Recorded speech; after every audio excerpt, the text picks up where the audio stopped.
buuro ayaa cirka isku shareertay waxaana qarax uu ka dhacay dhabarka dambe ee wasaaradda batroolka oo ku taala agagaarka daljirka Dahsoon ee magaalada Muqdisho. 3 ruux ayaa lagu waramayaa in waxyeello kala duwan ay ka soo gaartay qaraxa. Ma jiro ilaa iminka mas'uuliin ka tirsan dowladda Soomaaliya oo faahfaahin ka bixiyay qaraxan. gaari waxyaabaha qarxa laga buuxiyay ayaa la sheegay inuu ku dhex qarxay kaalin shidaal oo ku dhagan wasaaradda batroolka oo ku taala agagaarka hoteelkii hore ee Shabeelle. wararka soo baxaya waxa ay sheegayaan in dadka waxyeelada ay soo gaartay loo qaaday xarumaha caafimaadka. mas-uuliyiinta dowladda Soomaaliya, saraakiil ciidan iyo xubno kale ayaa goobta ku sugan, waxaana weli lagu jiraa baadidoonka xogta la xiriirta gaarigan ku qarxay kaalinta shidaal ee ku taala agagaarka Baar Itaaliya.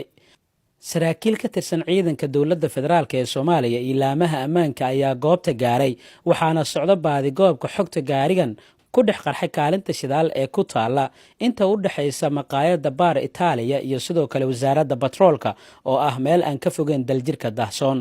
ma jirto ilaa iminka cid sheegata mas'uuliyadda qaraxan. Maxamed Ciise, Dalsan TV, Muqdisho.